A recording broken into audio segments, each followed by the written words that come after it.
Hello and welcome to Belfast Iconoclast.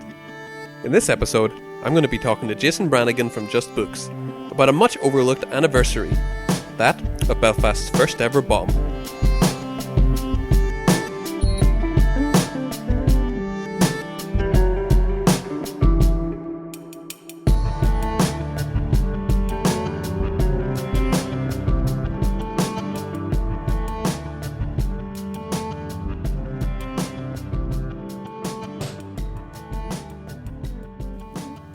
This year marks the centenary of the celebrated 1916 Irish Easter Rising.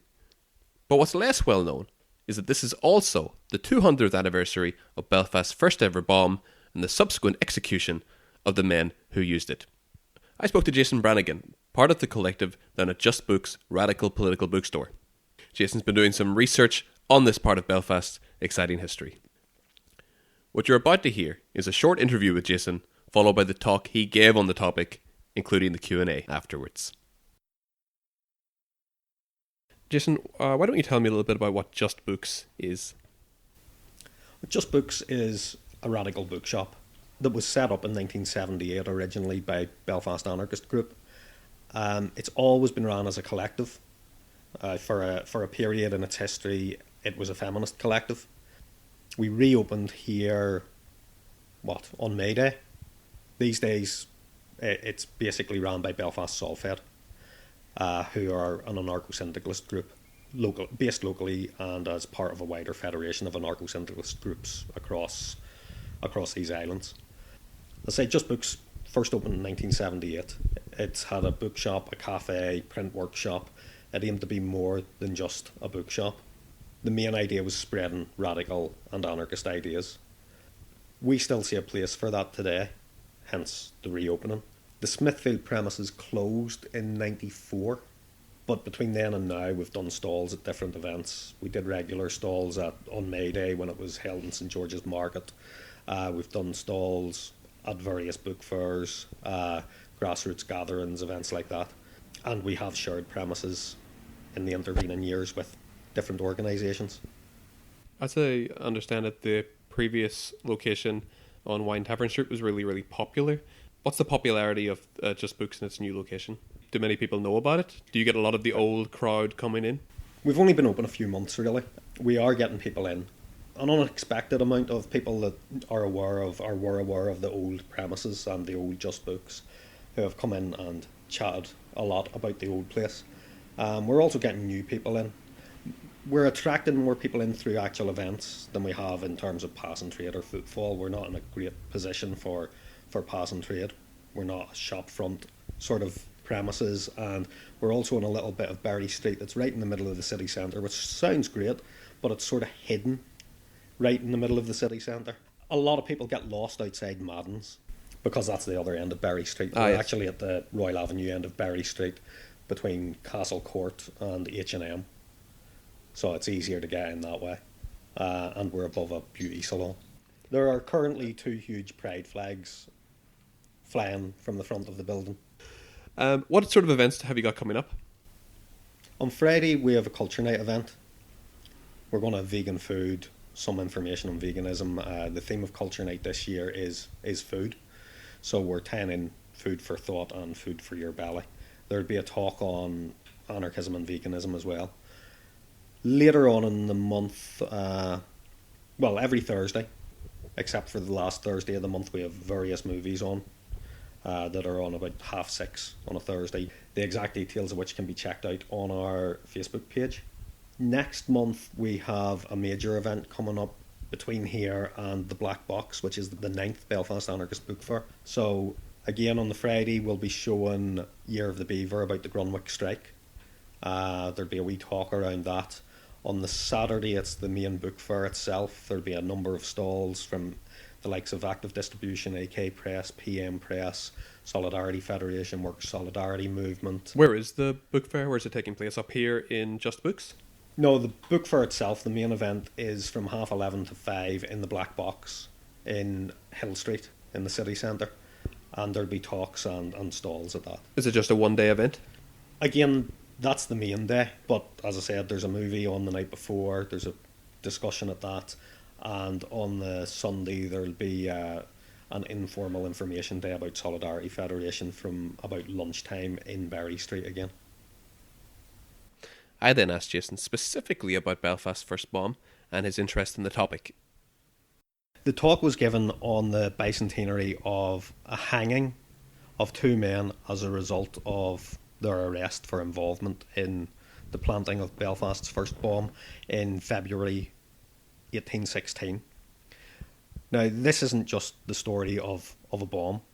This is a story of workers' organisation into combinations, an early form of trade union, and the local state's reaction to that, really, or the local ruling class's reaction to that. I think this is an important topic and an overlooked topic because we actually see around this the creation of class unity, really, between the ascendancy, the Anglican ascendancy, and the Presbyterian bourgeoisie in opposition to working class organisation. The bomb was planted following attempts by workers to organise and following the reduction of their pay at a time when in Belfast there was mass starvation, there were hunger riots, things were not good for ordinary working people. A number of people were arrested after huge rewards were offered. One of them was transported to Australia. He had his death sentence commuted. 3 more were publicly whipped for conspiracy, including someone who was, witnesses stated, had been at home asleep when the bomb attack took place, and 2 were hanged. This was following what would in subsequent years be described as a show trial. The 2 men hanged, John Doe and John McGill, were hanged on the 6th of September 1816, just round the corner from here, outside what is now Primark, outside Belfast Bank buildings. And I believe that this case and the execution of these men deserves the recognition of Sacco and Vanzetti, or the recognition of the Haymarket martyrs, whose execution is commemorated globally by the labour movement every May Day. They were executed for their part in the struggle for an 8-hour day, and locally John Doe and John McGill were executed for their part in organising workers into combinations. Do you think this should be as well known as the 1916 Easter Rising?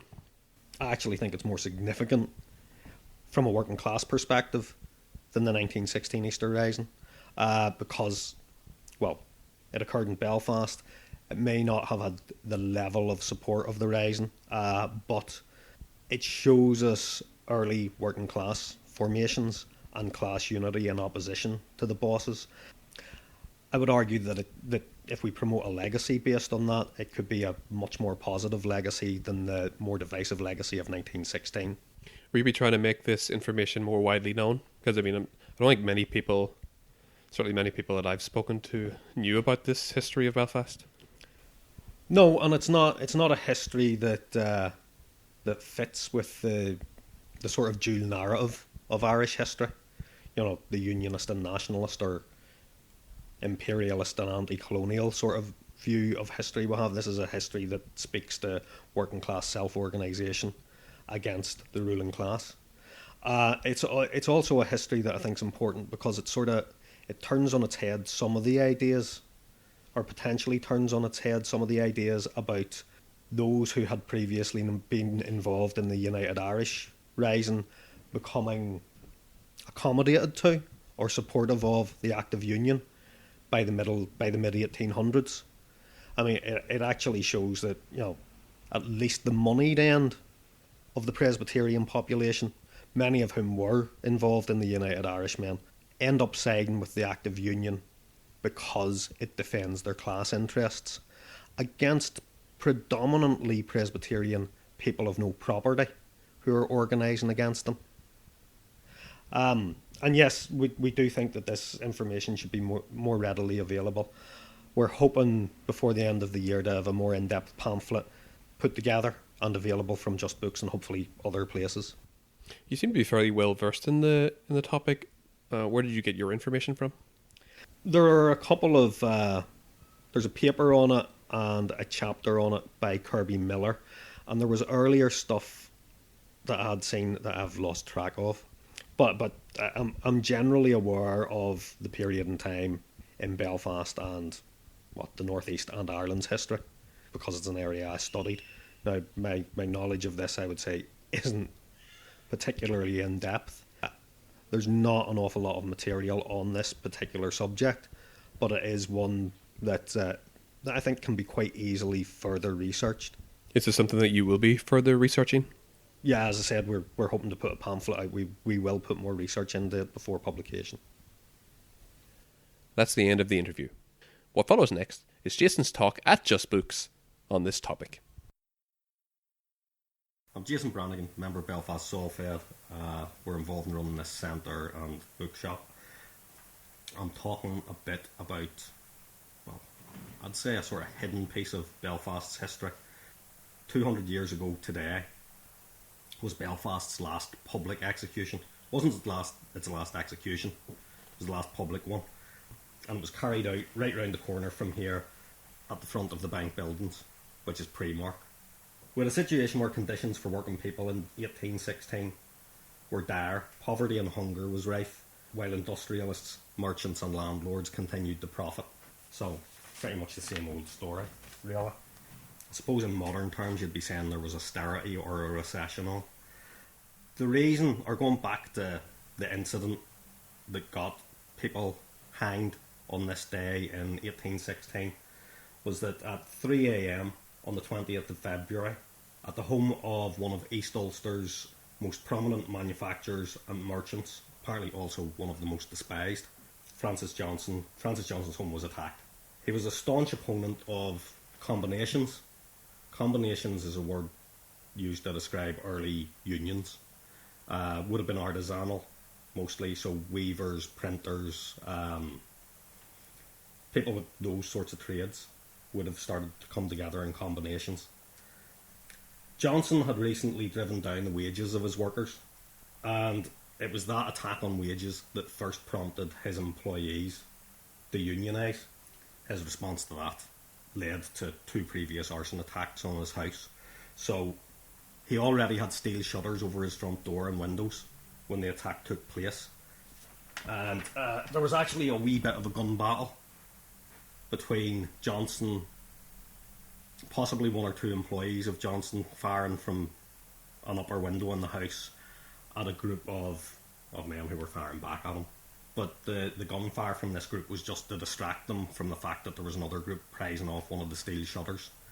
Steel shutter was forced off, and a guy, William Coyne, who wrote a letter to his brother who had emigrated to America, said that the party that was at work forced the shutters and introduced either a bombshell or some other extraordinary combustible preparation that soon exploded and rent the house from top to bottom. Not a wall nor inside partition that was not torn to pieces. Yet disparate as it was, and wonderful to relate, not a single life was lost on either sides. So,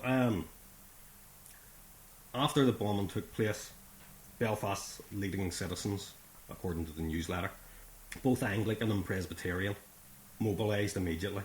The newsletter, in response to what the newsletter called a foul deed, an unprecedented outrage that was described as this most atrocious offence, the like of which had never before occurred in this district of the country.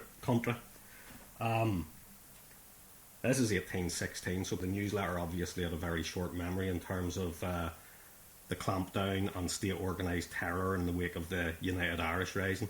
The day after the attack, the wealthy inhabitants of Belfast appointed a committee of 21 gentlemen to assist magistrates and constables in apprehending the monsters, that's a quote from the newsletter again, who had carried out this outrage.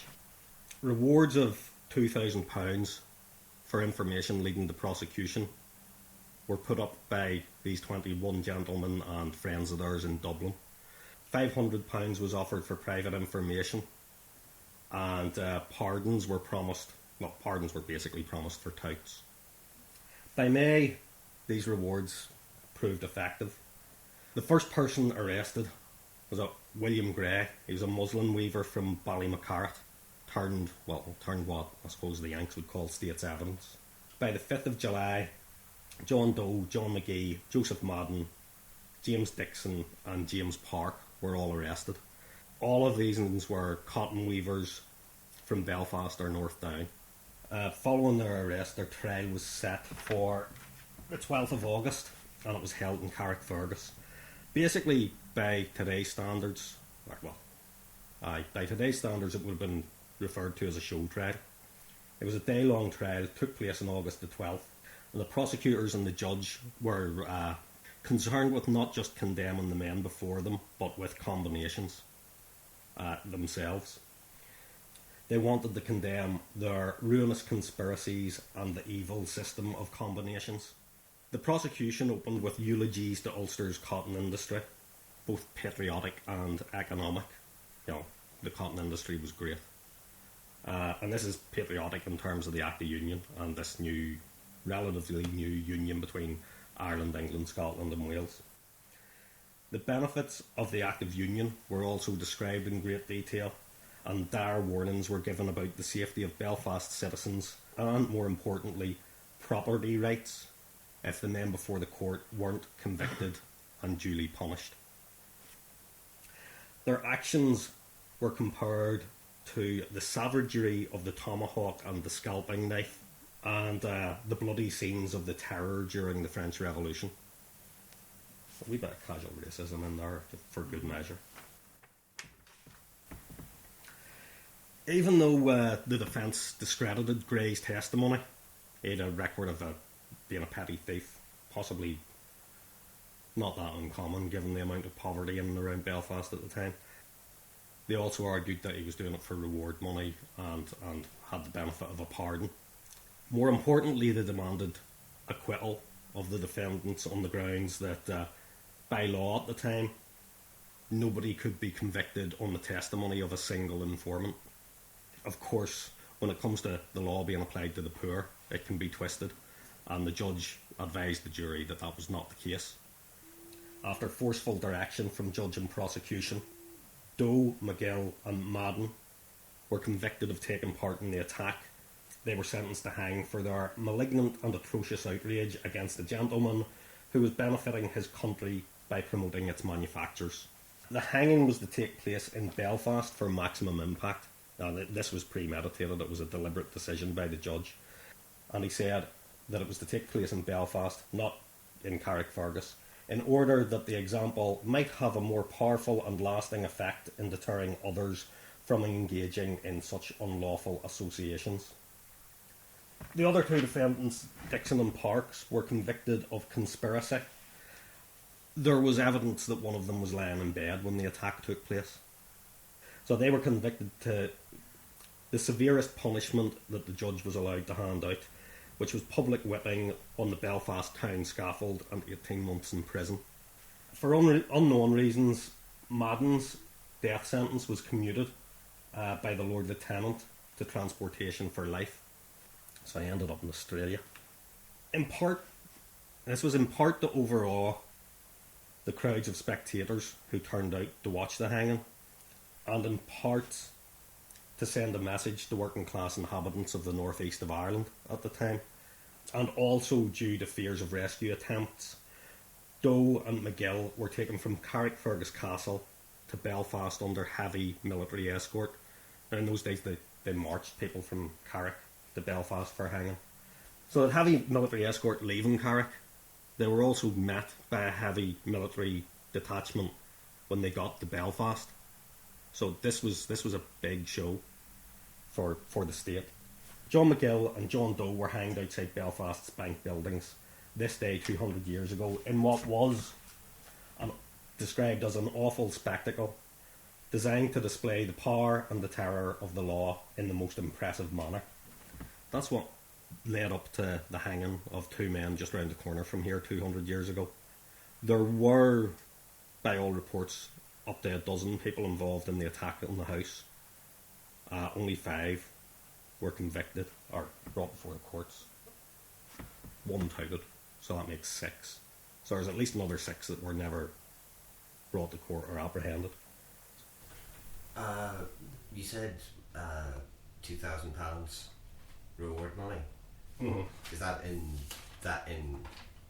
1816? Yeah. I'm not entirely sure what that means these days, but it's a hell of a lot. You said that it was premeditated, that it had to take place in Belfast, but where else would it have taken place?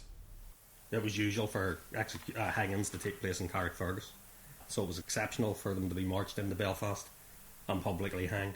Because at that time, Carrickfergus was Pretty much the centre of the administration in the northeast. I mean, really, the centre of the administration was Dublin Castle, but for up here it would have been Carrickfergus. But Belfast has a growing population, and it's like growing working class population in Belfast that they wanted to send a message to, and the message was, don't be joining combinations. Not just don't be blowing up your boss's house, but they wanted to discourage people from joining combinations altogether. What was the reaction among the populace at the time? I mean, the hanging itself, was there anybody tried to stop it, or was there any like little riots or rebellions? There were food riots in Belfast around that time period.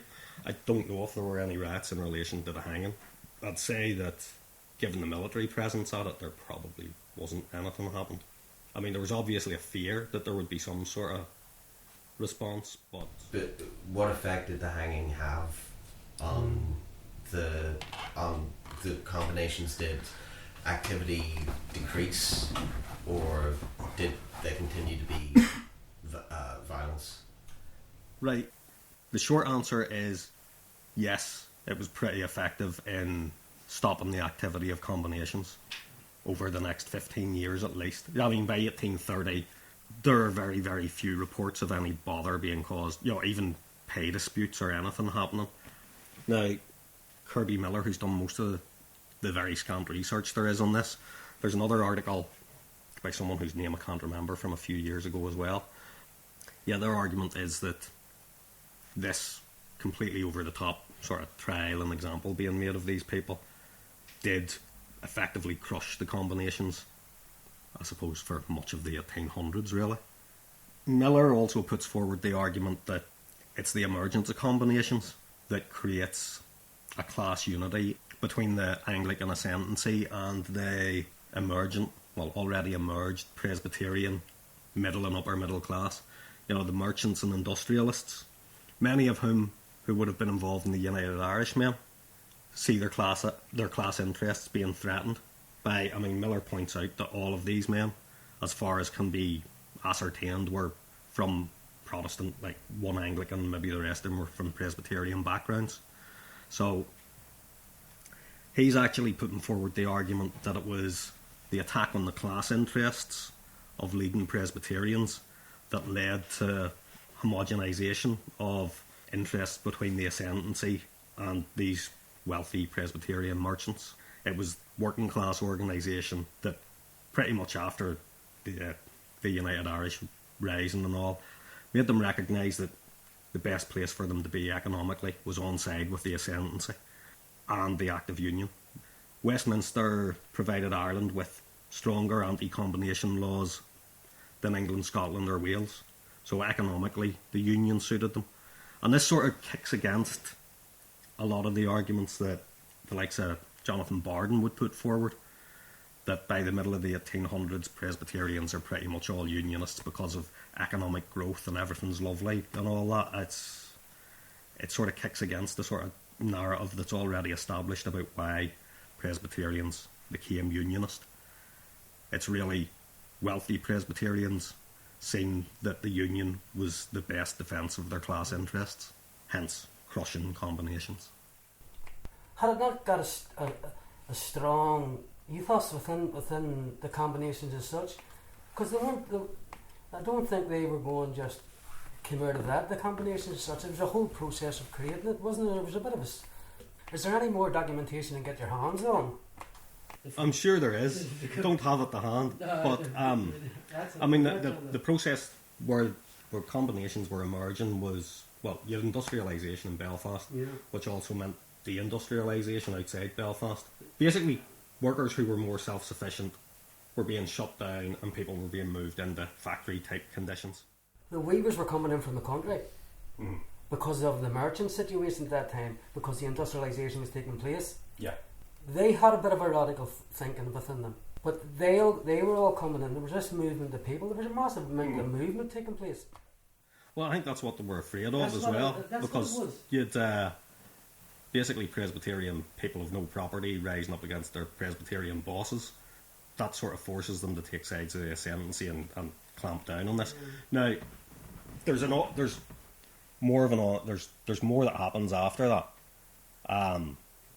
You do get the utilisation of sectarianism by Presbyterian merchants then, and that's used to split combinations or early unions. But there's a report from 1830 that basically says that the weavers in the northeast of Ireland had become more industrious and accepting of their position, and doffed their caps.